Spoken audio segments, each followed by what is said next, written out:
Coucou, c'est Omar Rivero. Nous sommes au Mexique et nous voulions vous raconter quelques choses à savoir. Et soyez préparés avant de venir au Mexique, c'est des vraies différences culturelles. On va démarrer par la location de voiture, mon cas. Ok, ça marche. Alors, sachez que quand vous louez une voiture au Mexique, on vous donne un exemple concret. Nous avons payé notre voiture 97 € sur Booking. Quand nous sommes arrivés à l'agence de location, ils nous ont réclamé exactement 332 € de taxes environnementales imposées par l'État. Et j'ai fait la réservation et je n'avais pas vu cette taxe apparaître sur Booking. Par contre, sachez qu'elle est obligatoire à l'arrivée de la réception de la voiture à l'agence de location.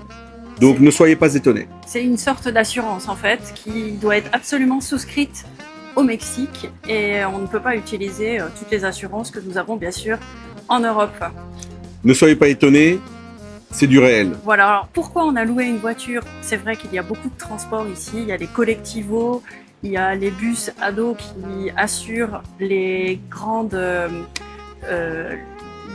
trajets, depuis l'aéroport par exemple sur Playa del Carmen et sur Tulum. sur Tulum, tout à fait. Mais les collectivos s'arrêtent à 21h. Les collectivos, ce sont des transports en commun qui sont pas chers du tout, mais par contre, ça s'arrête à 21h. Donc, il ne faut pas compter sur un transport collectif au Mexique après 21h. Voilà, si vous voulez sortir, donc il va falloir prendre un taxi. Taxi. Et là, Et le taxi, ça coûte cher. et ça se négocie, bien sûr, des fois quand vous êtes dans des embrouilles, perdus en plein milieu de nulle part, croyez-moi que le taxi, ça va vous coûter très cher. Bonbon. Donc voilà notre choix pour la voiture. Ensuite, parlons peut-être des pourboires. Alors, en Europe, on donne des pourboires, si on est content du service. Ici, par contre, c'est très différent. Le pourboire, c'est obligatoire. Oui, vous avez bien entendu. Il vous prélève 15%, allez, on va 10 et 15% de la somme totale de votre repas. Ça dépend des endroits où on va. Alors certains les mettent directement sur la note. Croyez-moi que c'est directement 15%. Et d'autres, plus conciliants, vous rendent votre monnaie et attendent Qui attendent le pourboire. que vous soyez vous-même généreux et que vous leur donniez au minimum, bien sûr, 10% du montant de la note.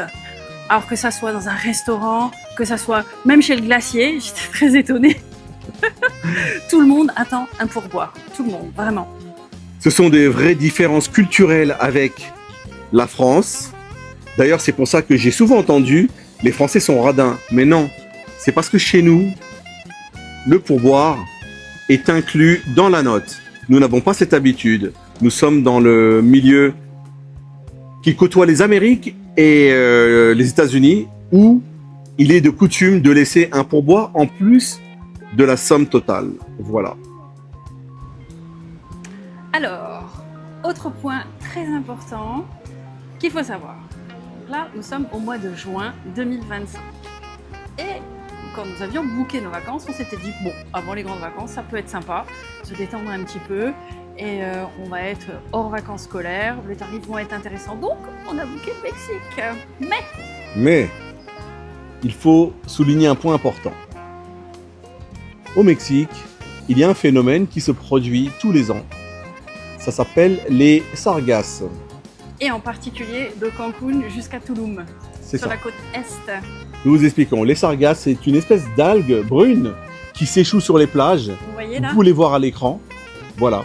Donc ces algues sont très, comment on va dire, embêtantes pour nager. Présente, oui, effectivement, dans l'eau, c'est compliqué de nager. C'est compliqué de nager avec ces algues, c'est désagréable. Quand elles s'échouent sur la plage, ça fait des odeurs pas très agréables non plus. Tout à fait. Et bien sûr, ça s'amoncelle et il peut y avoir des centaines de kilos de ces algues sur les plages.